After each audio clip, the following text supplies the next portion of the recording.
Evening, everybody, and welcome back to another episode of the Three at the Back podcast, unlocking FPL success with stats, data, and expert analysis. I'm your host, Darren, and as always, joined by my good buddies, Scott and Paul, who for the last couple of weeks have been holding down the fort. I've been away the last couple of weeks, but we are back stronger, as Crouchy likes to say. Boys, how are you doing? I was really impressed that you hadn't forgot the intro. Mate, I'm a professional. What can I say? Well played. I thought you might be a bit rusty, but you straight back back on the saddle. Absolutely. Well done, mate. Yeah, things have been good. I enjoyed watching Palace get absolutely mauled last week by Leeds, and by looking at the first half of the game tonight, we're carrying on in the same vein. Yeah. Glad we're doing this. I'm not watching it. Paolo, you're enjoying the Arsenal domination, albeit the scoreline's not quite showing it just at the moment. Overall performance happy with, but yeah, I would prefer a few goals to the good, better off. But yeah, hopefully it'll come in the second half. But yeah, all good. FPL sense. Happy. I'm getting a green tick after green tick after green tick. So I'm on a roll. Lovely stuff. Lovely stuff. I have to say the 5 free transfers dug me out of a massive hole over the last couple of weeks. I feel like I've fixed my team a little bit. I watched the episode back last week, and there was no tearing it apart from you boys last week. It seemed all quite positive. So I feel like I've turned a corner in game week 17. We thought we'd go easy on you last week because you weren't around, but as soon as you're back, I think we'll just go back to ripping it. All right, fair enough. Yeah. Fair enough. On tonight's episode, we're going to be discussing a couple of results from game week 17. We'll look at the points that we scored and the good, the bad, the ugly, all that lovely stuff like we normally do. The deadlines are short turnarounds over the next couple of weeks. So we will be discussing game weeks 18 and 19 up front. I think we've all earned a Christmas break over the next few days, so there will be no stream next week. So we're going to get you the game week 19 stuff in advance. We'll be talking about probably the biggest news item of the week with Isak and the Bruno Fernandes injuries.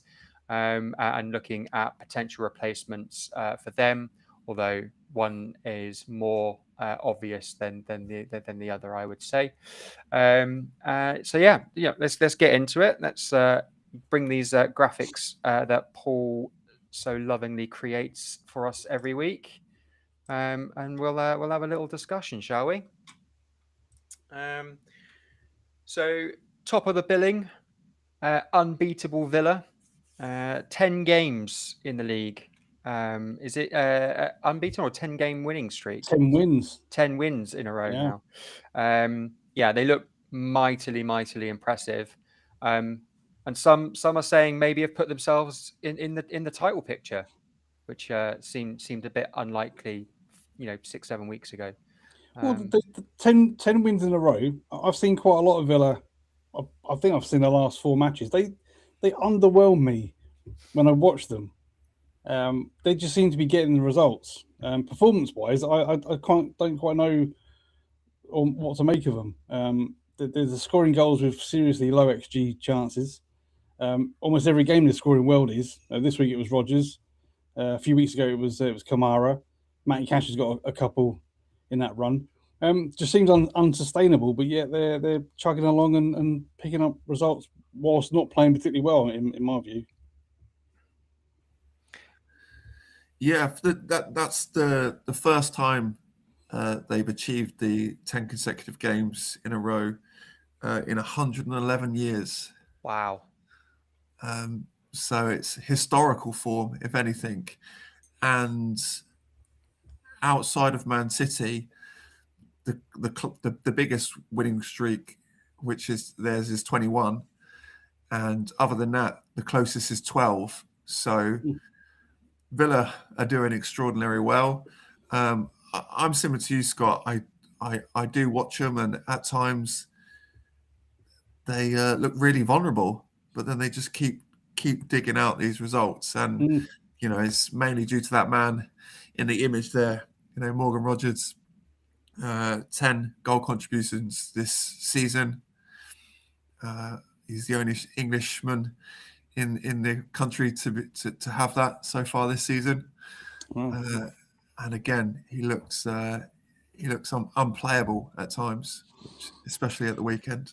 You were talking about those low XG chances, Scott. I did see Morgan Rogers' data earlier on today.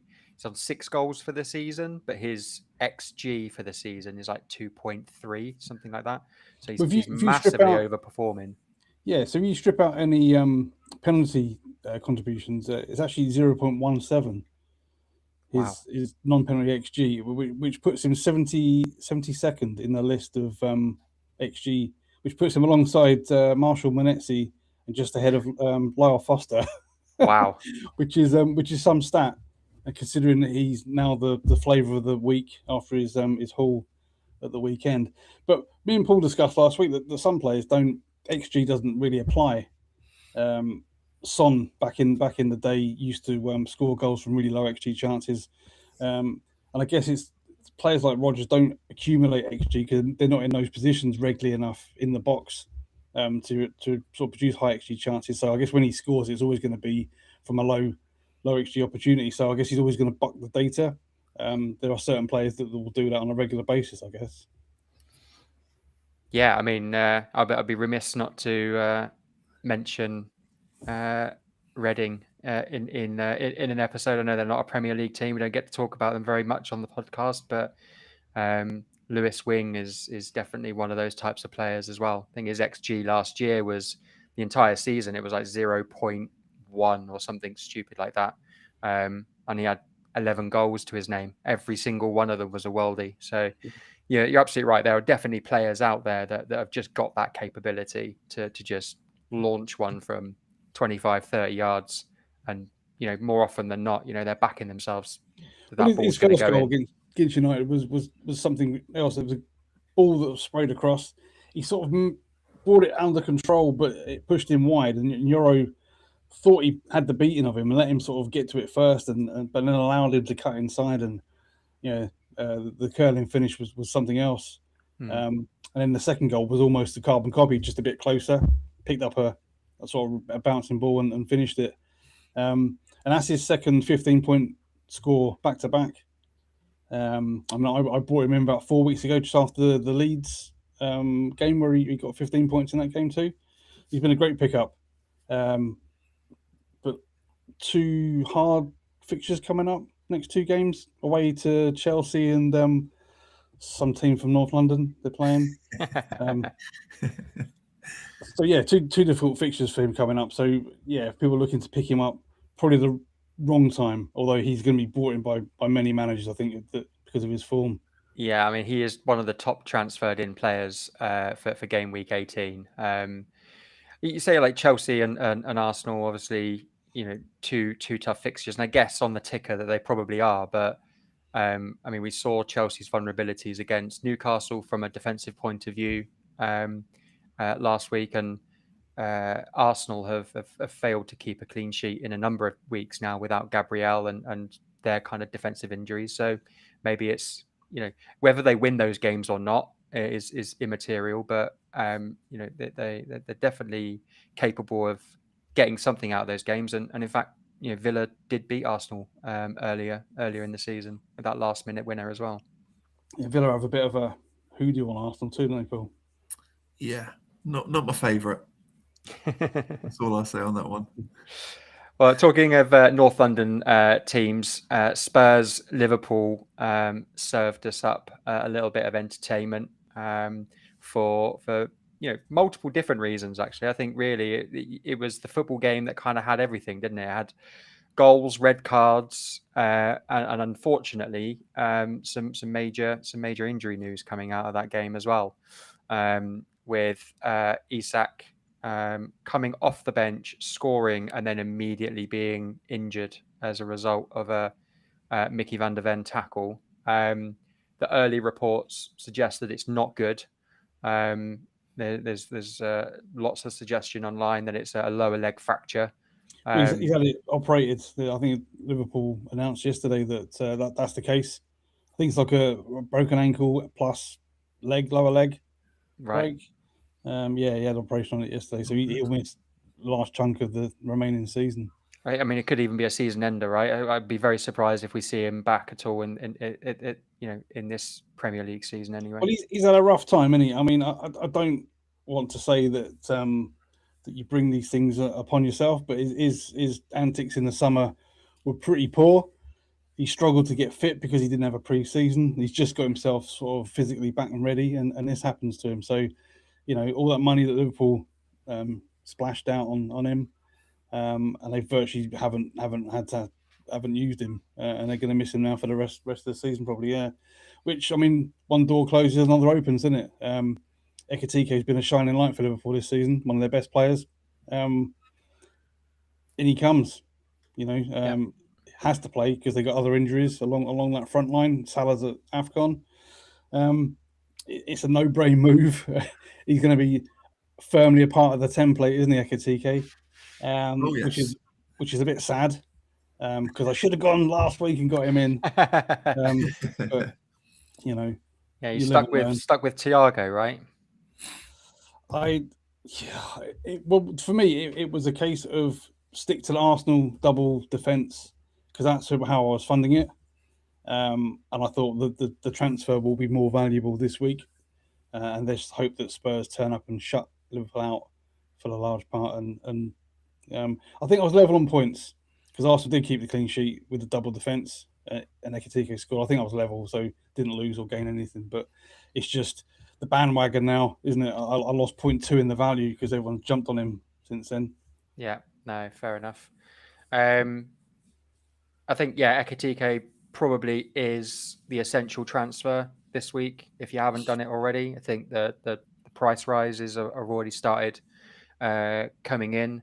As you say, I think he probably will be a firm part of that template going forward. Wolves up next as well. So it's a plum fixture, if nothing else. Well, Wolves leads at home back to back. I mean, even if Isak ticks all the boxes, right? Oh, it's a no-brainer move. Yeah, absolutely. Yeah. I mean, on the game, me and Paul met up and caught the last sort of 20 minutes of it, and it was a funny old end to the game, wasn't it, Paul? That Spurs ended up being playing 9 players, but yet created the best chances to turn that game around. And Liverpool again looked so shaky at the back and so vulnerable. And Van Dijk in his shiny little green boots, waving them around the air shotting, ruining my clean sheet. I mean, I think Van Dijk's got one more game for me, this Wolves game. If they don't keep a clean sheet, he's being removed and probably never returning ever again. Well, Spurs' home form in general has been damn right shocking. Yeah. That's 17 points they've accumulated since November 2024. It's the worst in the Premier League. And that includes all the teams that have been promoted. Wow. That's pretty shocking. I think when you think about and their home ground as well is filled with fans that are willing them on and pushing them on to win games. You couldn't ask for a bigger home advantage than 65,000 sold out seats, really, could you? Yeah, it's shocking, and the players let them down. Really, those red cards were just pure stupidity. Yeah. Yeah. On the Mickey van der Ven challenge, I mean that could have been a red. I mean, I've seen challenges for that like that given. He was late. He clearly takes him out. I mean, he wasn't. I don't think he was even booked, was he, Van der Ven? I think it's because he scored, right? Yeah. So he obviously he went to play the ball and was late. But what happens if that's in the middle of the park and you play it off to a player and you complete the pass and you get wiped out? You get sent off. I mean, I don't. Where's the Where's the difference? I think because the goal is the goal is the ultimate advantage, isn't it? Like, you complete a pass, and there's no telling whether or not you're actually going to get anything out of that necessarily. But the goal is the ultimate advantage So if the out of keeper that saves situation. it, Potentially, if Isak misses or the keeper saves it, yeah, potentially we're having a different discussion, and it's a potential penalty call. So yeah. Yeah, I thought it was a bad challenge. There could have been 3 red cards for the Spurs in that game, which, mad. Just pile more woe Piled on the misery, on Thomas Frank. Do we think Frank's under pressure? Has to be. They're right down there. Were they 14th? I think the last time I checked, I thought it was 15th, but you could be right. Because they made such a good start to the season, and everyone was kind of singing Frank's praises, and they were going, okay, yeah, this is the right man to bring in, and everything else. And then, I don't know, it was around about sort of game week 4, the holes started appearing again, and the defense, was leaking left, right, and centre. And actually, there was a lot of comparison made to the, Ange ball that they previously kicked out over the summer. Yeah, well, I think that was it. At the start of the season, they were scoring goals quite freely, and I think in recent weeks, probably the last 6 weeks or so, their goals have started to slowly dry up, but they haven't stopped conceding. Mm-hmm. So although they were scoring goals and they were conceding, like Ange did, they were kind of forgiving that, as obviously he needs time to kind of address the style of play that he wants to put on Spurs. And but now they're not. They're kind of trying to play like Brentford without having Brentford's attacking players, and then also being really open at the back, similar to how Brentford were under Frank. Yeah. Moving on, Erling Haaland. It was a big week for triple captain versus West Ham United. I think this was the fixture that, outside of the Wolves fixture, that a lot of people were targeting, and it seemingly paid off. 2 goals and an assist. Couldn't ask for much more. Bonus points included. Well, he missed 2 big chances too, so you could have asked for more. He could have been really greedy with it. All right, fair enough. He could have scored 11 goals and got 5 assists. Yeah. Well, he missed 2 big chances before he scored the first one. That was his 3rd chance of the game. In West Ham, I mean, let's start with them. They're exceptionally poor. They show little signs that Nuno was getting in amongst them and tightening them up and making them a bit harder to beat, but they're bang in trouble. They're going to be struggling for the rest of the season, and definitely a team that you should be targeting on the fixtures for sure. They struggle to score as well, so from a defensive point of view, you could target their attack. They're in the same category for me as Burnley and Wolves for an attacking sense, because they are so leaky at the back. And losing both Wan-Bissaka and Malik Diouf to AFCON as well is not helping matters either. Not at all. Yeah, well, Erling Haaland just loves West Ham. There's 11 goals and an assist in 7 appearances against them. Wow. So he just has a jolly old good time. So it was kind of written in the stars, I think. So I'm fairly thankful. You played the triple captain, didn't you? So yeah, I mean, I played it with Haaland against Burnley, and he returned the same 2 goals and an assist. So honours even on that one. Well played. Nice. Target Burnley, target West Ham. Yep. Yeah, I think I agree about with the West Ham highlights there as well. I say losing both their wing backs to AFCON. They're not scoring goals. They're leaky at the back. So looking at their fixtures over the next few weeks, particularly in a really busy Christmas period as well.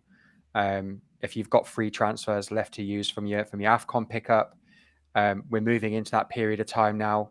Game week 20 is fast approaching, where we get wild cards and free hits and triple captains back again. So yeah, I bet you start can't looking. wait. Oh yeah, mate. I'm yeah. Rubbing his hands together. Yeah, Licking your absolutely. lips. It's like, it's been game week 7. I used my last chip. I used all three. Wow. I used all 3 chips in 7 weeks. That's So insane. you get them back in 20. What week are you going to have spunked them by this time? Probably 25 like 20, maybe? like 24, 25, Yeah, something like that. yeah, Yeah. cool. No, I'm going to be a little bit more conservative with the chips in the second half of the season, because I'm going to be looking out for those double game weeks and Well, that's right. Yeah. and blank weeks as well. But Yeah. look, we'll do a game week 20 and a chip strategy chat in the episode in the new year. But yes, West Ham, Burnley, Wolves. If it's not obvious already, those definitely are the 3 teams that you want to be targeting from a fixtures perspective, and obviously, as we mentioned, there, Spurs bang in trouble as well. One of the newly promoted teams not really kind of struggling at the moment, Leeds. Dominic Calvert-Lewin We have to do this one. leading the charge. Yeah, look, it's gonna be a tough pill to swallow. One of the league's best defenses up until this weekend, conceding 4 goals. And yeah, I mean, what can we say about Dominic Calvert-Lewin? He's experiencing a little bit of a renaissance in terms of form and career at the moment at Leeds. I think that was the 6th goal in 5 games, I think. Yeah. So yeah, he's bang on form at the moment. And I brought him in at just the right time, and he was on my bench all the way up until Saturday morning, when Scott himself convinced me that I should play the odds and bring him off the bench. I bet Because he regrets that now. I had double Palace. I had double Palace defense right up until 10:30 on Saturday Well, morning. do you know what? I saw that and I thought we're going to get hammered because Darren's backing us to keep a clean sheet. So I advised you to change it. And I mean, watching the game, this is the game that we watched Saturday night. Well, I watched. Paul was watching the Arsenal match on a split screen. First half an hour, Palace were actually really good. I kept saying to Paul, we're playing really well, knocking it around, look confident. And then we got undone by 2 long throws, both exactly identical, flick-ons at the near post, and Calvert-Lewin sneaked around the back, and Chris Richards both times was at fault. First time he missed the flick-on. Second time he dropped when everyone else pushed up and played him on side. And Dom won't score an easier brace in his career. And all 4 goals that we conceded came from set plays. 1 from a free kick, 2 throws, and 1 corner. So we completed the dead ball bingo card. We just needed the referee to put one in, and we'd have been home and I home. read, Scott, that you'd only conceded 6 set piece goals all season. We hadn't that point. Yeah, we hadn't defended like that all season, and it was a real shock. But one of those games, I think we had our chances too. It could have been a high scoring game. We pulled it back to 3-1, and then 30 seconds after the restart, we hit the post. Could have made it 3-2, which would have made it interesting. So, although the 4-1 looks like a beating, and on the stats it was a beating as well, because they produced high XG leads on the day, fully deserved it. But I wasn't too disheartened with it, because it was an anomaly on the what is normally a regular, reliable backline, like you said.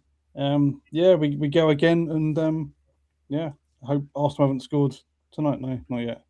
So, we held them out for an hour. Just on DCL. So have you guys seen his scoring map for those 5 goals? Is it all from like a yard? So basically, if you go in a straight line from the penalty spot to the goal line, all the goals are within that area in a straight line, in a exact straight line. Yeah. So they're all poachers' goals, which I guess is his forte. And he is the first attacker to score 5 consecutive games for Leeds since Mark Viduka in 2003. Wow! Ooh, wow! That's a stat, big stat. Obviously, it would be not. It wouldn't go without saying, World Cup year. Don't go there. Calvert-Lewin it's never been anywhere near the England squad or England call-ups for many seasons. Do you think it's possible for a player to play himself into contention? He has to prove his fitness. I think no one's ever doubted his ability. It's always been his fitness. And obviously, if you're taking a player to a tournament where you're playing, up to 7-8 games in a short space of time, you need players that are going to be robust enough to last the duration. So if he proves that he's fit and he plays the whole season and he's still scoring, then I guess he's in the conversation, because we are a little bit short in that front line, minus Harry Kane, and Watkins isn't really doing the business. So I guess he's in the conversation, but he's got to prove that fitness first. Yeah, for sure. I think it would be it would be one hell of a seasonal turnaround for a player like him. As I say, hasn't been anywhere near the England conversation for many years, and then to play himself into that picture right in time for a World Cup would be something special, I think. Well, when you look at Everton, they're actually crying out for a centre forward, aren't they? Mm. Their two chaps couldn't hit a barn door, and it's weird they let him. I'm only assuming they let DCL go because of his fitness record. And he's got himself sharp and fit, and he's doing the business. So yeah, it is funny though, because from memory, I think DCL's best years at Everton were actually under Moyes as well. And then when he left, obviously he dipped off in form, had those injuries, everything else like that. And then Moyes came back and he kind of had a little bit of an uptick, but as you say, got to the end of that contract and there was no movement from Everton's side to want to kind of reinvest in him, which was surprising, as you say, considering who they've now got in their front line, not able to do the business. Well, we'll see. We'll see. I mean, personally, I can't see him going to the World Cup because he hasn't been in any squad, even close to any squad. He's probably run out of time. But if he goes and he's the top scoring Englishman, say at the time of Tuchel having to name his provisional squad, then I guess he'll be in that chat. Yeah, for sure.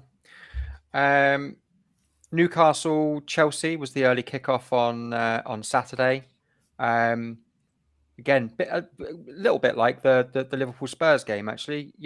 A game that kind of gave us a bit of everything.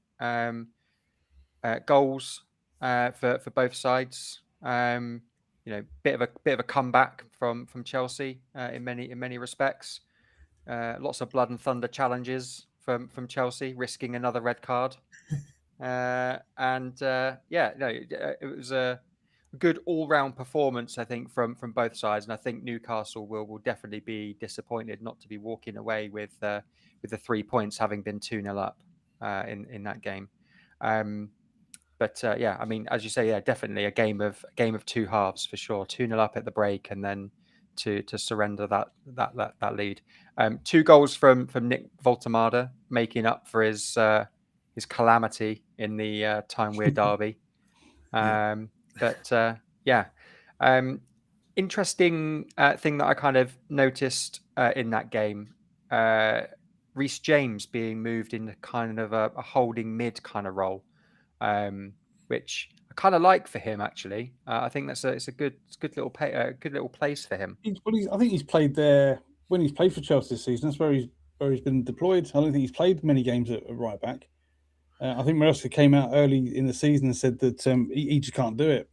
I don't think he's got the physicality anymore. Legs, right? Yeah, and that holding role, like you said, is tailor made for him because he's an absolutely brilliant footballer. Reads the game, he's strong, brilliant pass for the ball, get forward, but you're not covering the yards like you are as wing back. You can look after yourself a bit better. And I guess we're talking about the World Cup. I mean, Reece James, a fully fit Reece James, is our best fullback. I think personally, I would take him, but he's definitely laying a claim for that holding role too, alongside Declan Rice or that Adam Wharton Anderson debate. James should be in that conversation. Yeah, and then opens the right back spot for Trent as well, maybe. Well, we'll see about that. Finished the game with a goal to his name as well. Beautiful free kick. I think this was a player that I highlighted right at the beginning of the season as well. He was in one of my first drafts as a £5 million defender that was going to be on set pieces and whatnot. Hasn't quite worked out in terms of consistency of numbers, but and has also had a couple of games out with injury as is Well, he just can't commonplace play for back-to-back games. yeah. I mean, although he's being looked after positionally and that he still struggles to play week in, week out. So he's being managed. So I guess when you go to a tournament, do you really want to be taking players like that can't play every game? I'm not sure. Yeah, interesting. Paul, any thoughts on the game before we move on? Yeah, I just wanted to highlight Gordon. I'm not sure if you've owned him yet, Darren, as the Newcastle expert. But yeah, he's obviously he's starting to find his form again. He's starting to get more regular minutes. I just think he's an attractive pick going forward. They're right up there for the upcoming 5 or 6 game weeks for the fixture ticker. So definitely worth looking out for. I would probably avoid defensive assets for me currently, mainly because they can't seem to keep a lead. So they've dropped the joint most points in the Premier League from winning positions this season. So for me, he's one to watch. Yeah, I think that was highlighted none more so with João Pedro's goal. Just shocking guy. defending. Got Really got well done right. Fair, but you can't get done on the turn. Down. Yeah, you can't get done on the turn like that though. You've got to be stronger in those moments, surely. All right, let's move on. If it will let me. There we go. So our points for game week 17. Got 82 points. Rank 224,000. Paul, 91 points for game week 17. Big haul for you. Rank 355,000. And 89 points for me this week. Outscored you again, Scott. It's happening. It's happened a couple of times in the last few weeks, which I'm quite well, you got to stop about. doing it, then, you really. Yeah. Not really your style. No, exactly. Especially as my rank is 5.8 million. Like it's embarrassing, really, to be honest. Big jump up in the rank for me this week, as is the case for when you're down in the mire. There, if you beat the average by some bit, as I did this week, then the jumps are always a little bit bigger. But yeah, hopefully, as I say, I feel like I've turned the corner with my team, and hopefully those jumps will continue. Well, the average was 66, right? So we all beat the average by some distance. So it's a pretty big average as well, actually. I think. Is this why you come back on this week? Because you had something to say. Yeah, something like that. But yeah, no, I feel like 66 is a pretty big average, actually, to be honest, as a global. Yeah, I mean, some key players went big, didn't they? Obviously, Haaland, 13 points. A lot of people could be captaining him, so you got a 26-point start already before the rest of the players join in. Yeah, that's fair. And obviously, as we mentioned, there was a big week this week for triple captains as well. So his effective ownership was through the roof, which probably brings up that global average quite a bit. Yeah. See the thing to highlight, which we'll get into later on in the episode, between yourselves, Scott and Paul, both with Fernandez in your team. Unfortunate to see him go off with that injury. And as I say, we'll be discussing some replacement options for him shortly. But as you said, the double Arsenal defence coming in for you there, Scott. Nkapie with 10 and Timber with 6. Mm-hmm. Yeah. I mean, gamble that I've played stuck off. with it. Well, I've stuck with it because the data says Arsenal's defence is still putting up some seriously good numbers. They've just been finding, really inventive ways of conceding. I'm sure David Raya's got some bet on himself at Paddy Power. He's going to concede, from no chances. But no, I mean they Arsenal were good. They were solid against Everton. Everton didn't really cause much harm. So when you sort of read the game quite well and you stick your sort of trust in players like that, it's nice when it pays off. I mean Virgil. Yeah, I mean Liverpool were cruising in that game. Spurs down to 10, and a late goal, and they look shaky, and like I say, he has one more game in my team, and he's off unless he keep a clean sheet and gets me an attacking return. But happy. I mean, Rodgers, people are going to be all over him now. I'll say I've had him for 4 weeks, and then the week I bring Foden in is obviously the week that he stops on that crazy run of form. So, but he's almost there because I was sick and tired of seeing his name pop up on my goal feed. It was actually doing my head in. So that's the only reason why he's there. So we can't do it to him anymore. Yeah, it's a spike pick more than anything else. Well, you feel like I was like in a dinghy going across the Atlantic Ocean, and I've got this Phil Foden shaped hole that's letting all the air out, and I keep trying to fill the hole with other players like Semenyo shaped, and then I'm not quite fitting until I find the Foden shaped hole to plug the gap. Where each time the dinghy's completely out of air, and I'm just floating around in the sea. Probably about 2 weeks too late, but here we go. It's a very visual analogy, Scott. Thanks for that. Like Well, that's how it made me feel. Because you dropped Semenyo for Foden, right? Was that the move? No, I dropped Semenyo a few weeks ago. Then he started scoring again. I've touched on my love and hate for Anton Semenyo many times, and he scored again this week. And I really hate that guy. Paul benefiting from the Semenyo goal. I know that you spoke about dropping him many times as well, and your patience is paying off with him a little bit over the last couple of weeks. I kept faith. I was just frustrated of the last minute Burnley goal, to be honest, to take away my two clean sheets, because I would have been on for 100 point a week otherwise. Wasn't Senesi on for something like 13 points at one stage? Yeah, so I was pretty disappointed with that, because that would have made my week a whole lot sweeter. And other than that, Thiago, another drudge of a game. He didn't get 0.0 XG. Wow. Again, which is shocking for a striker, which means he's just not involved in the game whatsoever. So he has got to go. He's looking for Dango Watara, isn't he, to do a bit of a swan dive in the box. That's what he's looking out for. Well, so he clearly needs someone to do all the legwork for him. He's not doing anything else. And then Saka, I have a feeling he's going to be less owned.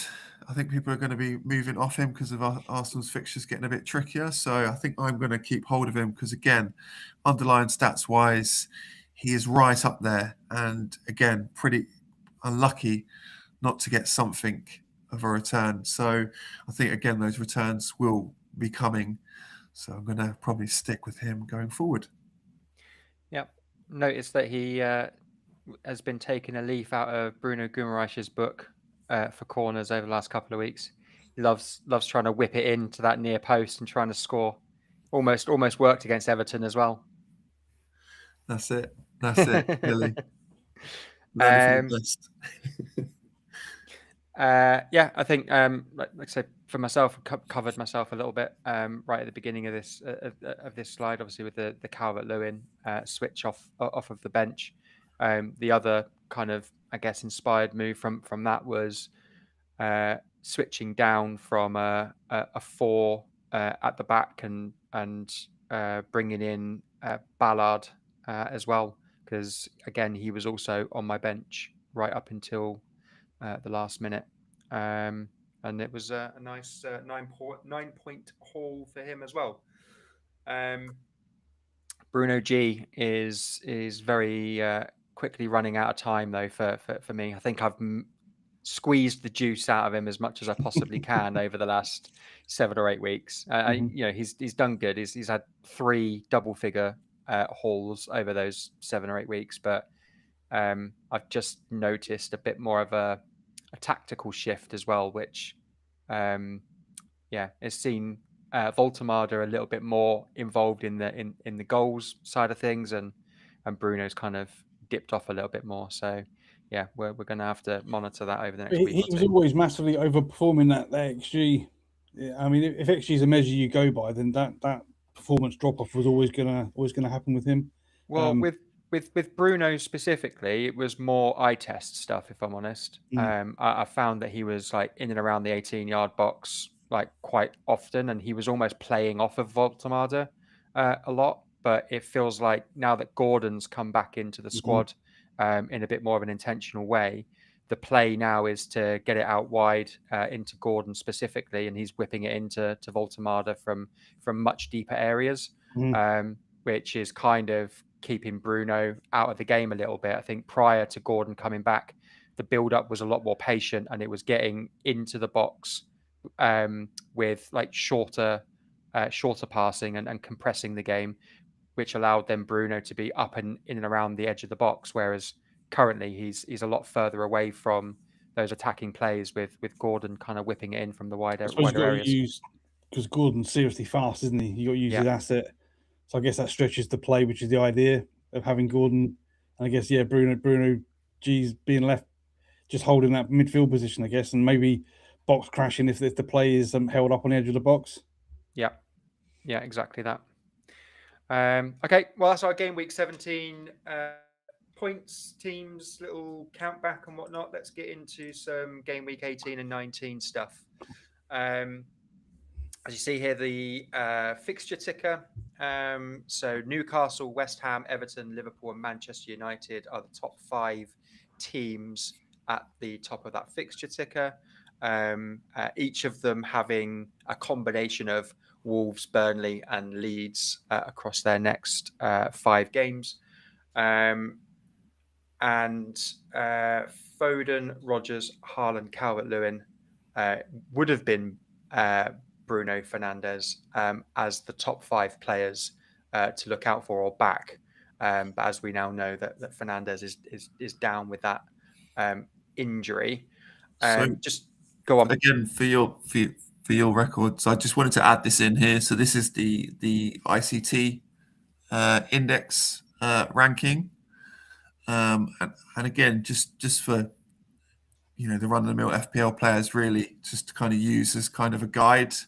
It's a good way to kind of understand how players are influencing games. This isn't necessarily based on points returns. This is based on how they're contributing within the game itself. So it kind of gives you the element of eye test without having to, if you don't watch all the games, you can kind of use this as a guide, as well as obviously points returns and fixture swings, etc., being a measure. Because the ICT is what heavily influences the bonus point system as well, isn't it? It's the control over the game and their influence over the game. Yeah, so it's kind of a combination of things. So it's general influence. It's kind of the creative aspect of it. So how involved you are in it, and those all add up in different manner of metrics to kind of give that overall score. Yeah, cool. Scott, any thoughts about those top 5 sides on the fixture ticker there? Particularly as West Ham is amongst them as well. I was just going to say it's a shame West Ham are in there, but I guess that brings into question Jared Bowen. Me and Paul mentioned a couple of weeks ago the importance of having 90-minute men over this real busy period at Christmas. Having guys that are gonna play every game, every minute, and Bowen's certainly one of them. So if you want any asset from West Ham, it has to be Bowen. I wouldn't be looking anywhere else in their squad at all. but he's a hard player to fit in. You know, a lot of teams have gone to 2 up top now. Ekitike and Haaland are going to be the template. Hard to fit Bowen in alongside those two very expensive front line. So by sort of default, he probably won't get a lot of love. But those fixtures are nice for West Ham, and if they're going to get themselves out of trouble, then these are the fixtures they've got to turn up in. Yeah, for sure. I think you can look at the form of those sides and think actually maybe Fulham is maybe a little bit more of a difficult game for West Ham. I would probably put Brighton in amongst that as well. But equally, they've been quite inconsistent with that form as well. There's been moments where both Fulham and Brighton have kind of turned up and looked like the best team on the park and scored goals for fun. Obviously, Harry Wilson for Fulham has been one of the most transferred in players over the last couple of weeks, and he was the most transferred in player last week, and the curse struck again, didn't he? Because he blanked. Yeah. Dreaded curse. Yeah. Interesting teams, obviously. I think it's Newcastle in that. Yeah. So Darren, you get your Magpie picks. Yeah. And you're thinking about removing them just as they hit a golden run of fixtures. Oh no! It's just there will definitely be Newcastle representation in my squad somewhere along the road. Might not be Bruno Guimaraes. It just might not be Bruno Guimaraes. Yeah, exactly. Yeah, no, there will definitely be a black and white shirt in there somewhere. I'm certain of it. Especially with Burnley, Leeds, and Wolves in the next 5 games, it'd be silly not to. I was thinking the other day teams I haven't had assets from, and there's 2. One of them's Wolves, and the other one's Newcastle. I've not had any players from Newcastle this season. You've not been tempted to pick up Voltemada at any point? I have, actually. I really like him. I think he's a fantastic player. I just found it hard to squeeze in that because he's 7.5. Yeah. I had Mateta in that position for a number of weeks. But I'm tempted because I broke my structure to go to a 2 up top structure and put more money in the defence. But I'm quite tempted to look at him for this run of fixtures and try and maybe free up a bit of budget from that Van Dijk position and put that in the front line. But I also like Gordon, like Paul mentioned. I think Gordon's a great pickup.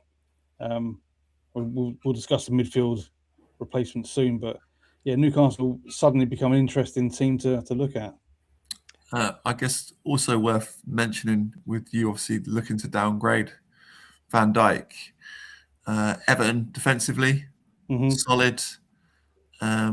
Tarkowski is obviously the more, I guess, reliable for minutes, but he's had his 4th yellow card, so he's 1 yellow card away, so he's maybe a little bit of a risk for some of these fixtures. But his partner in crime in Keane, I think is a great asset for anyone who's looking to move on some defensive assets. Because again, guaranteed 90-minute man. Those fixtures are pretty great from a defensive point of view. He's been better for DEFCONs too, Keane, over the recent games than Tarkowski, and is a huge goal threat where Tarkowski isn't really a threat at all. Yeah, great pickup, good shout. Yeah, it's just a shame again that the main Everton attacking assets are at AFCON because at the moment it's really hard to put your finger on if any of them are going to contribute because again Grealish has gone off the boil, and outside of him, obviously Dewsbury Hall's injured. It's I wouldn't touch any of their strikers, and then anyone else is kind of again finger in the air. Who to pick? Not really. We mentioned Alcaraz a few weeks ago. I mean, he could be that 5th midfield place that we mentioned last week. He could definitely be of interest. Alcaraz, he will pick up some minutes now because of those injuries and enjoy not being around, and it's a player we both like.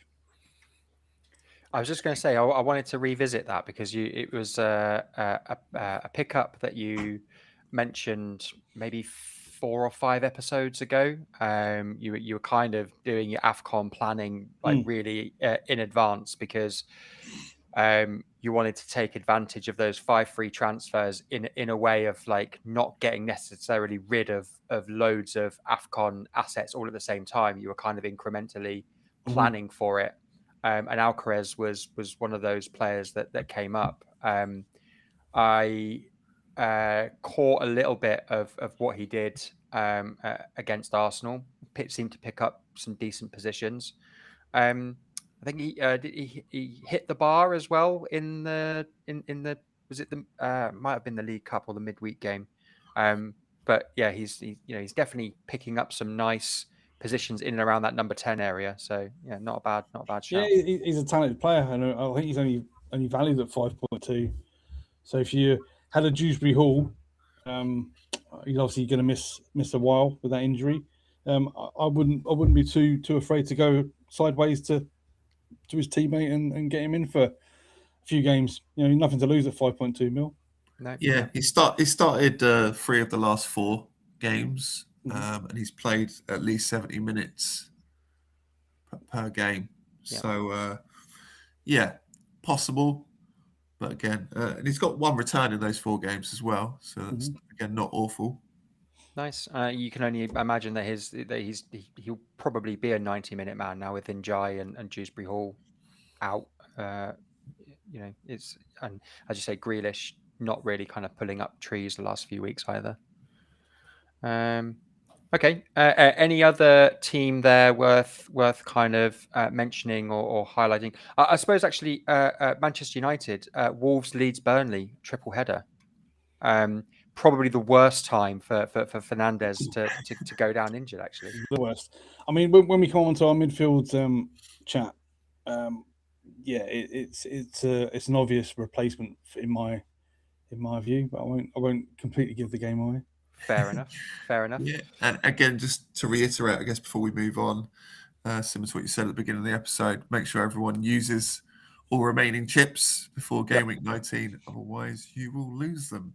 Yes, absolutely. It's vitally important. You've only got 2 weeks left, so if you've got any more than 2 chips left, then you're already in trouble. You're going to lose one of them. I'm afraid.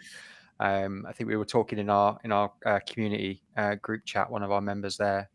He has run out of time, hasn't he? He is running out of time. He's got bench boost and triple captain left to use, so he's going to have to use them in back-to-back weeks to make the most of them. Otherwise, he's just not going to get any benefit from them at all. Okay, look, we alluded to it a little bit already. Fernandez is out at a time when Manchester United are just about to hit on a nice run of fixtures.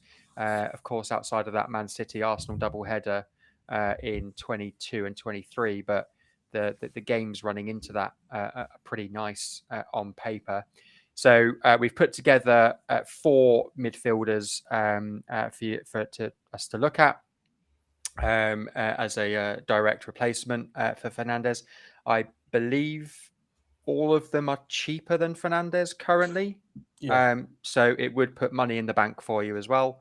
And providing that these players do perform well and you gain a little bit of value on them, you'll certainly have enough to bring Fernandez back in should he return over the next 5 or 6 weeks. I think you said pre-episode it looked like it was going to be 6 games that he was going to miss, right?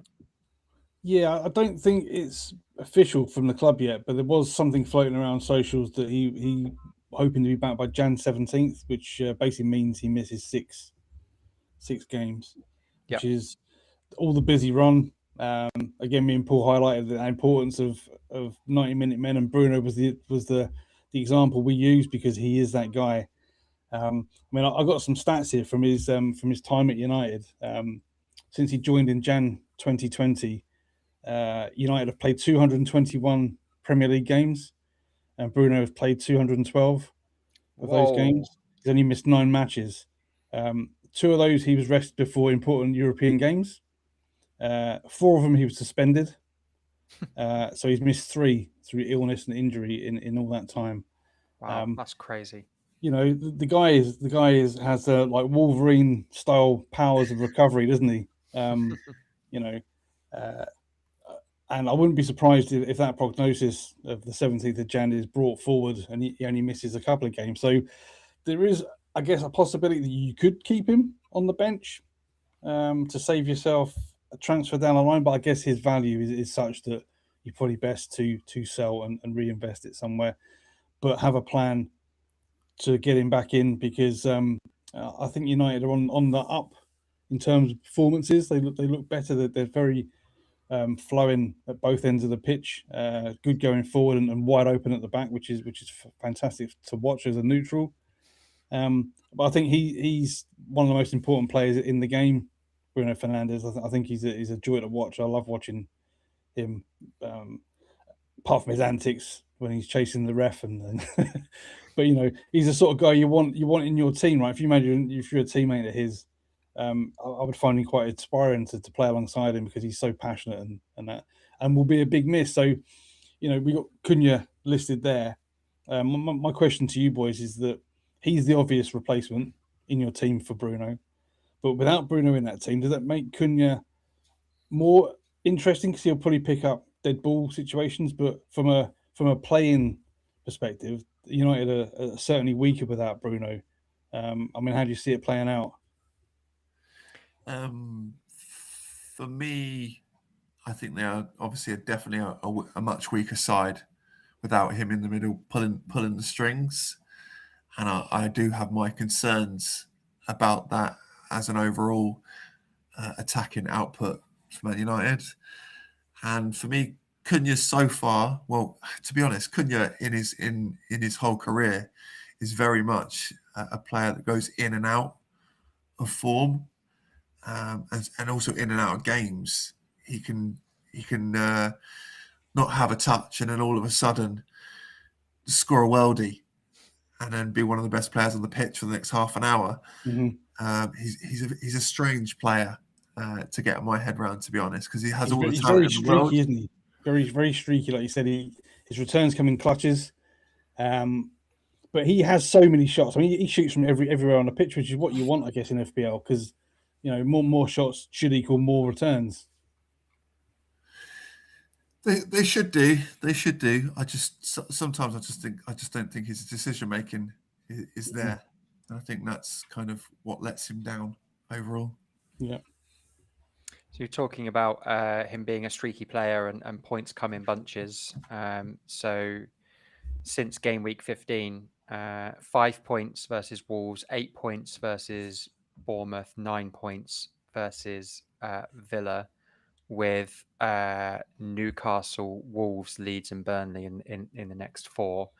In terms of like how I see it kind of playing out, I think I brought him in game week 15. I brought him in for that Wolves game. Mm-hmm. I think there was lots of talk about him playing number 9 at that point. There was the Shesko injury news, and they didn't really have like a direct replacement for him at that moment in time. I did see that Shesko was back this week, and it pushed Cunha back into that number 10 position alongside Mount, I think it was, because Mbeumo's obviously at AFCON. He looks good, and he looked like the main outlet, but as you rightly mentioned, Paul, Bruno's definitely the one that's pulling the strings deeper in that midfield. And is Cunha getting the space because everyone's on Bruno and allowing him to do what he did in that Villa game. Well, who comes in for you, Paul, into that middle? Does he drop Mount back, or do you think he goes with a traffic cone pivot of Casemiro and Ugarte?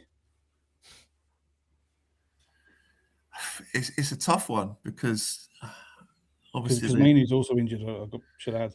Yeah, they're obviously used to having Fernandes' creativity and bringing the ball forward from deep. Mm-hmm. And yeah, without that, I can't.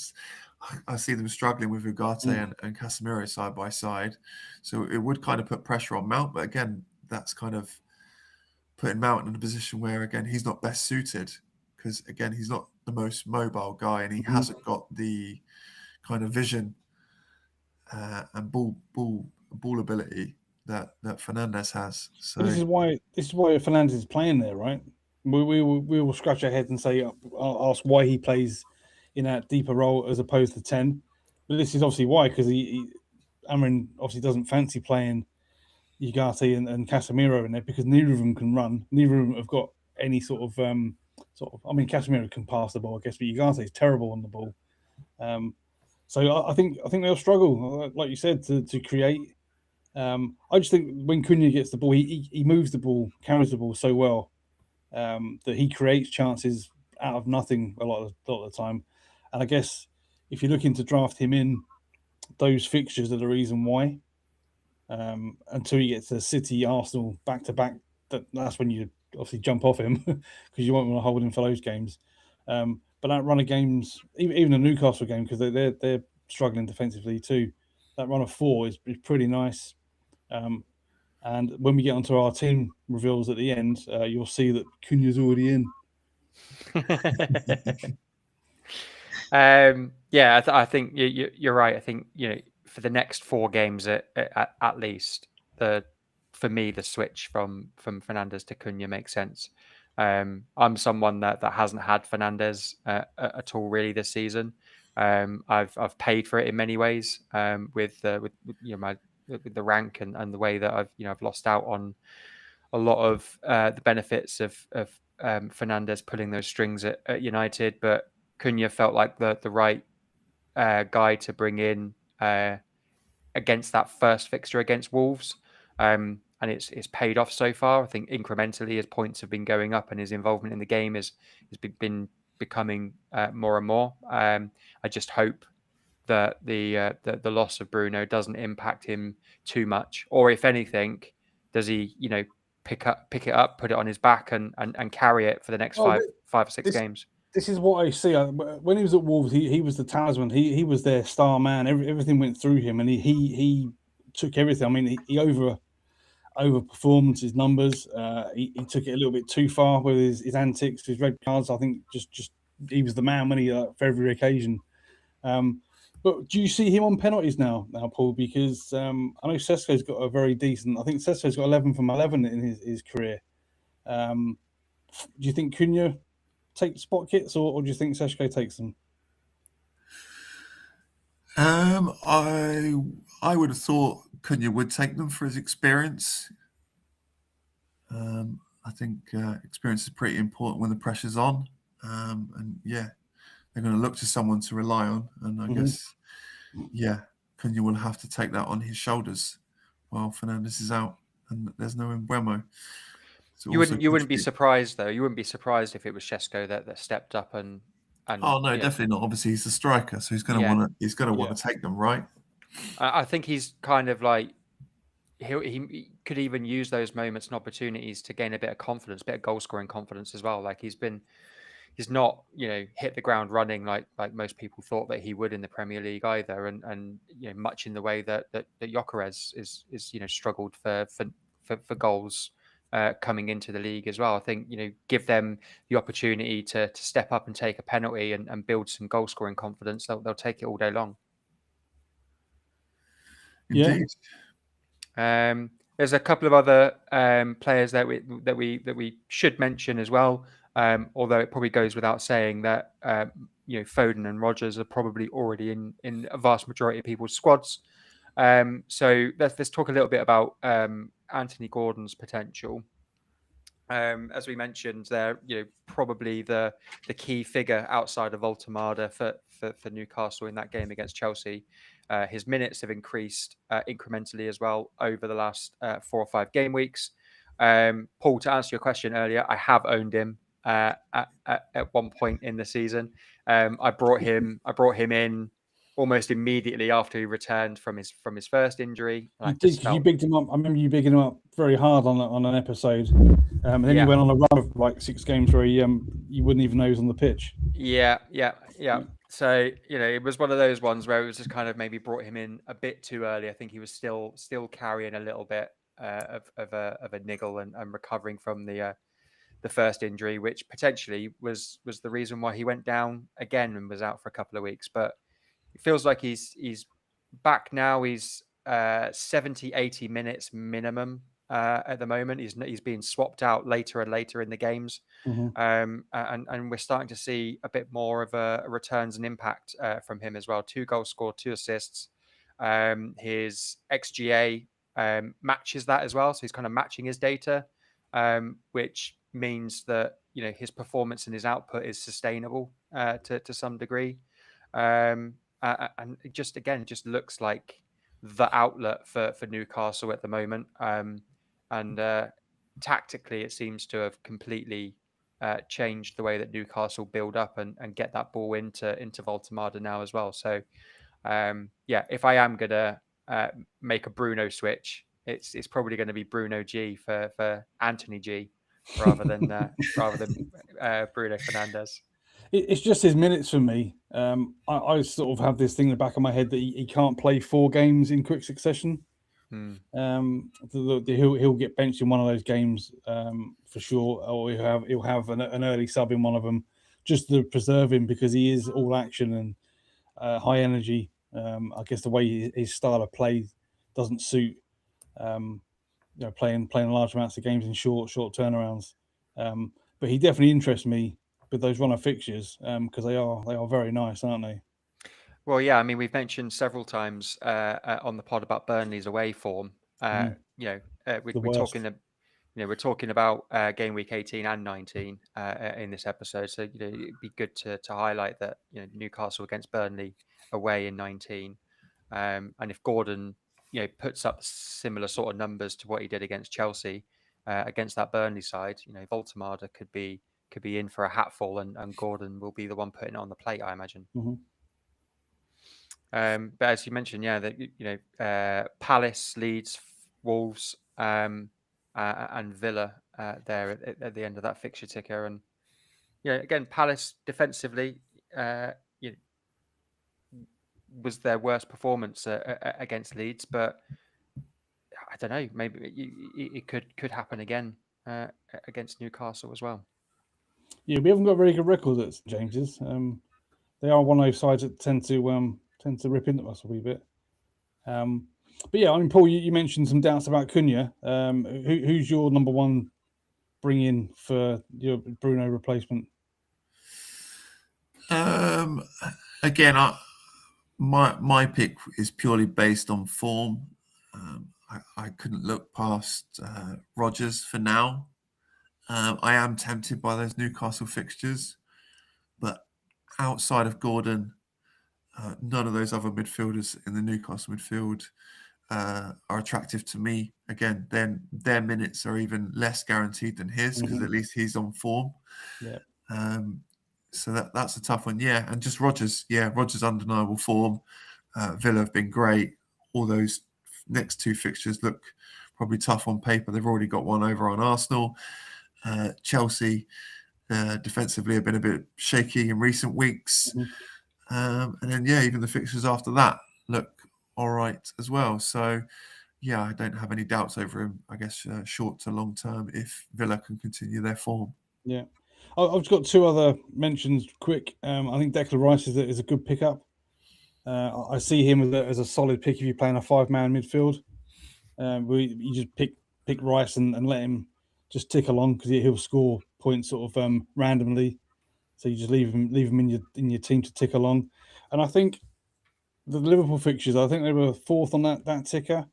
With all the injuries and that they got going on, I think Verts is a player that we could look at, because he seems to be becoming more accustomed to the league. We know he's a decent player. It's just a matter of time, surely, before he translates that into returns. Him and Ekitike could link up. He's dropped his back down to his starting price of $8 million. I wouldn't. I'll definitely consider him for this run. How's that knee after jerking? One assist and Verts is back. Yeah, it's just a consideration, because Liverpool have some really nice fixtures. Yeah, he's going to get minutes now, because Gakpo, I think, is still a couple of weeks away from returning. So by default, he almost gets a start, and the Liverpool fixtures are good, where you can see them winning a run of games now, and he has to be involved in the goals. He just has to. He's too good a player to not be involved. Whether or not you go there, he's $8 million. He's the same price as Cunha.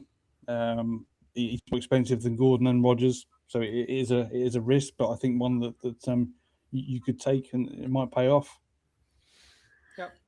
Okay. And again, if you have a little bit of money in the bank and want another differential, because not many people will have him at this point, is obviously Palmer is now back in the Chelsea lineup. He looks to be slowly regaining his fitness. I think in the short term, it might be a bit of a risk, and their fixtures on paper look a bit more difficult than others.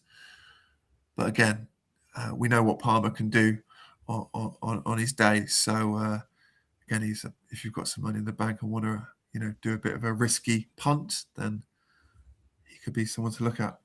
Well, especially you said that Saka. I think you're right. Saka will be being removed from a lot of teams. Palmer would be the obvious switch from Saka, value wise, very similar price. I think I'll be looking at Palmer around game week 22 when Chelsea's fixtures are ridiculous. Yeah. Good shout. Agreed. Good shout.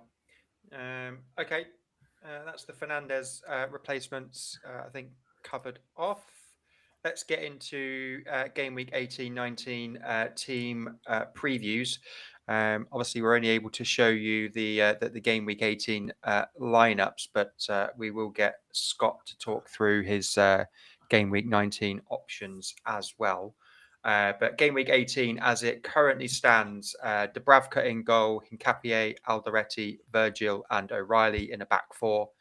Rodgers, Cunha, Foden, Saka across the middle. And up top, it's the template, Haaland and Ekatike. Petrovic, Xhaka, Richards, template midfield as well. Kui on the bench. Yeah, to be fair, it is. Yeah, it's pretty template in the middle. Scott, talk us through your choices, and looks like you've got considerations there for game week 19 with two options as well that you want to discuss. Well, the first thing I'll say is that the introduction for these 5 free transfers has absolutely blown up the pricing structure. Price rises and falls have just happened like I've never known. Ekatike, I think, is going to go up again maybe tonight or tomorrow night, and that'll be 3 price rises in the permitted 7 days for him. Foden keeps going up. Haaland went up again last night. Rodgers has gone up twice in the week. It's absolutely nuts because people have got so many transfers to burn. So you need to keep ahead of it, I guess, because that value will be value in later in the season. So if you've lost value on certain players, then you'll be behind the curve somewhat. So I made my moves last night to take advantage of the price changes. Bruno was dropping, Ekatike was rising, so I didn't want to lose that 0.2. So they're both in, and I funded it by losing Timber. I wanted to get off that double Arsenal defence because it was actually doing me in. those conceding goals from a 0.2 xG was absolutely driving me crazy. So I had to get off it.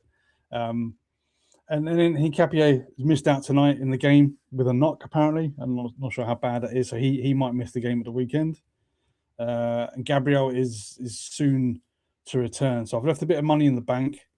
The plan is Hincapié is my Gabriel placeholder. And I'm looking next week to go Xhaka to Gordon and have an absolutely stellar midfield of template central, the ones we've all highlighted. Gordon, Rodgers, Cunha, Foden, and Saka sounds like a pretty sexy middle. And Virgil might be going too. So I might actually take a -4 next week if I rage Virgil out of my team. Nice. It's good to have those considered options as well. And as I say, that midfield, if you can get that 5-man midfield all lined up, again with them all playing a combination of Burnley, Wolves, West Ham, Leeds over the next few weeks as well. It's going to do bits for you, I'm sure. Okay, cool. Paolo, let's have a look at your squad and thoughts. It's definitely a work in progress. It's what I've been saying all season, don't worry. Petrovic in goal, Anderson, Senesi, O'Reilly, Saka, Semenyo, Rogers, Foden across the middle, Ekatike, Raul, and Haaland up top, with Pope, Mukiele, Stack, and Van Ecke on the bench. Paul, talk us through your picks.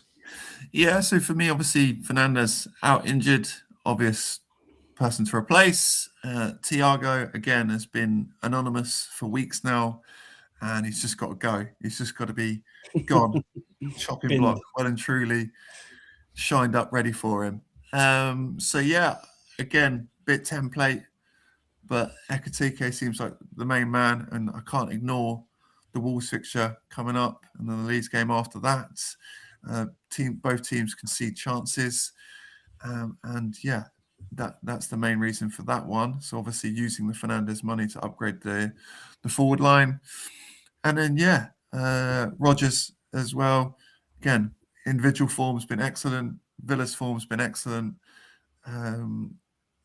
Again, I could look at the more risky Gordon pick for now, but for now I think I'm going to probably play safe again with the minutes as well for Rogers. And then game week 19, I've got I think 2 free transfers for then. So then finally maybe get rid of Pope and get that revolving goalkeeper that I like to have, because I don't think I can trust Petrovic long term. And then, maybe eventually upgrade Stack, even though in recent weeks he's been in pretty good form for the old points. So you never know. I may completely change my mind. And then, last but not least, I still have bench boost to use. Not sure when to use it. There's no good week to use it. I could replace. I obviously could replace Pope this week and just use it.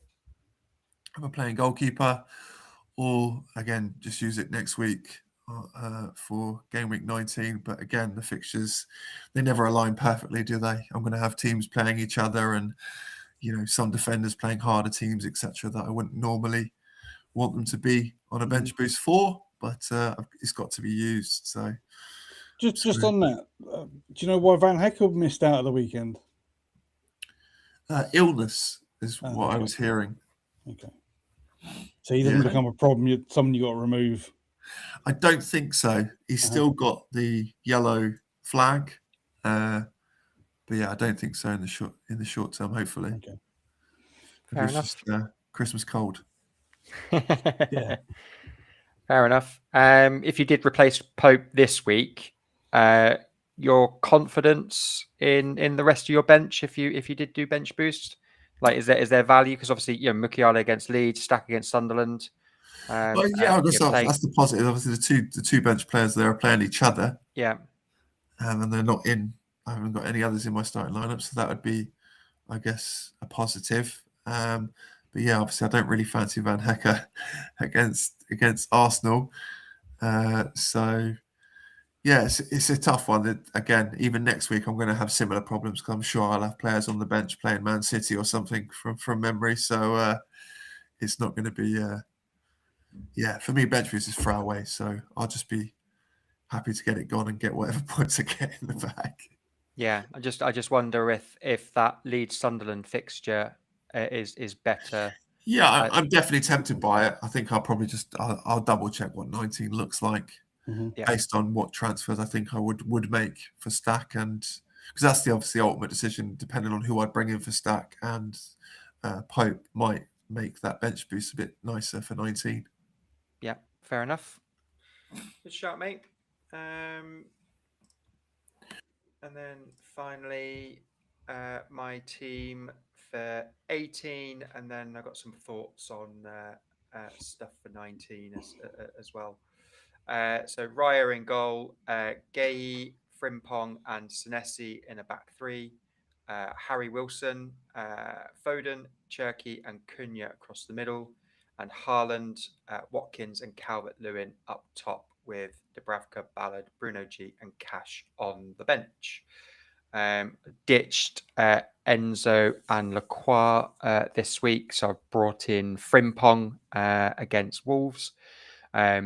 Initial thoughts behind that were when we spoke kind of early season, and when we were doing AFCON planning, the idea was potentially that Frimpong was going to fill in that right wing spot with Salah's absence. But as it's transpired, obviously Liverpool have got other injury issues in defence, so Frimpong may well still be stuck at right back or right wing back.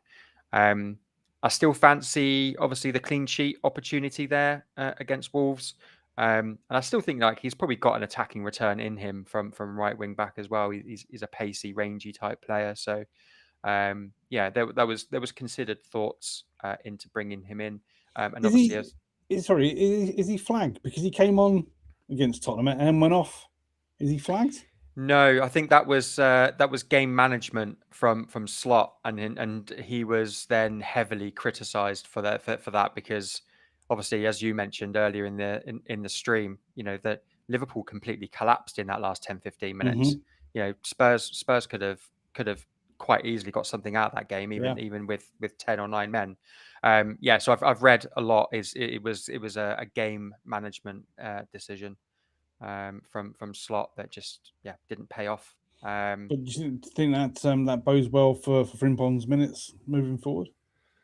I don't really know, to be honest. It's really difficult to tell, isn't it? Because as I said, the decision to bring him in was with the idea or the risk.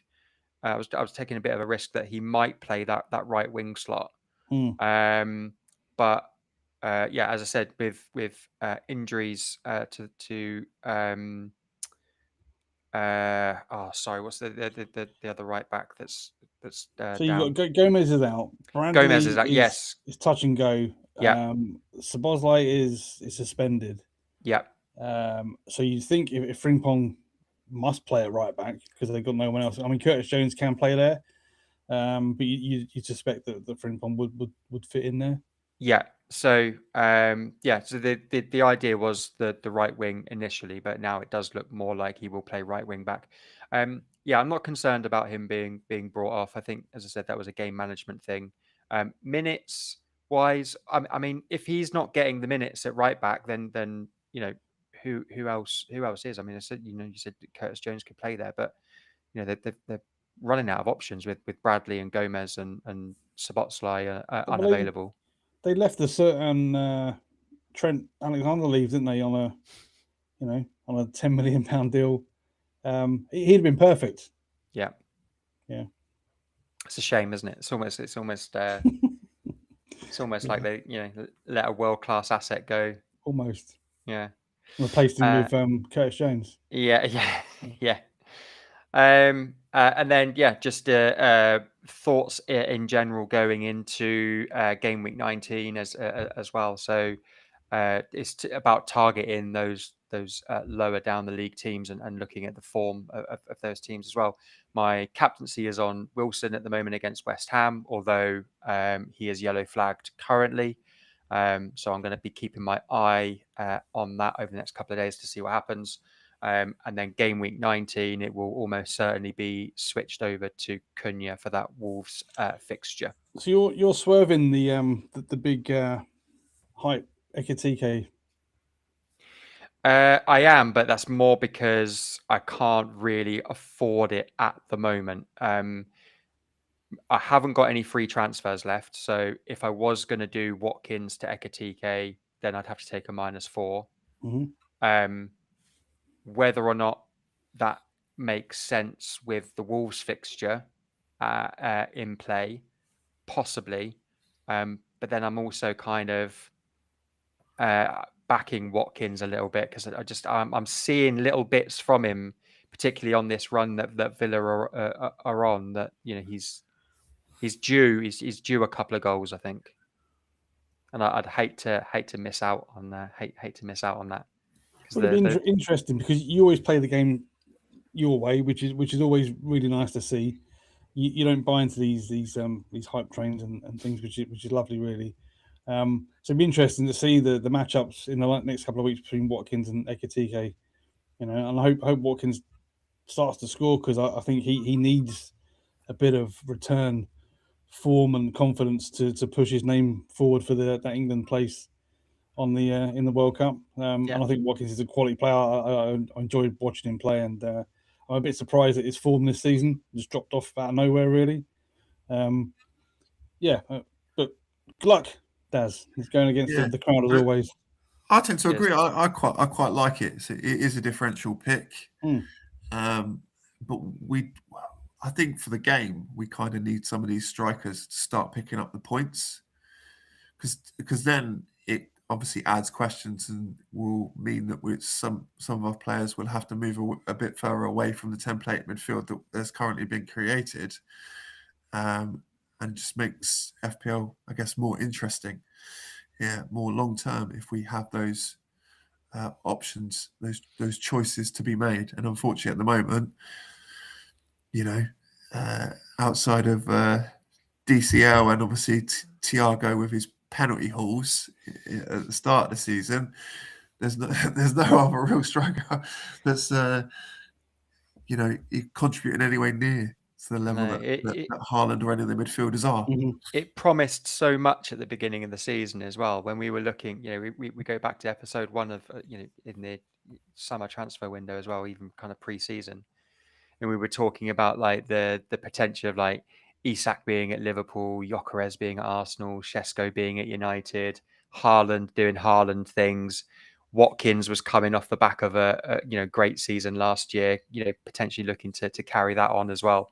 We're talking about like 5 or 6 like mainline strikers potentially going for 15, 20 goals this year, but it's not quite worked out that way yet. No. Right, I think that's everything for game weeks 18 and 19. Slightly longer episode this week for that reason, covering off effectively two game weeks.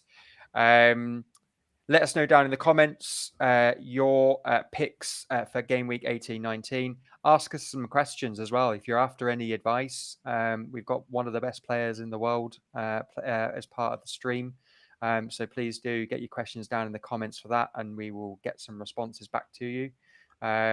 Otherwise, please like, subscribe, share, all that lovely stuff. And good luck for game weeks 18-19.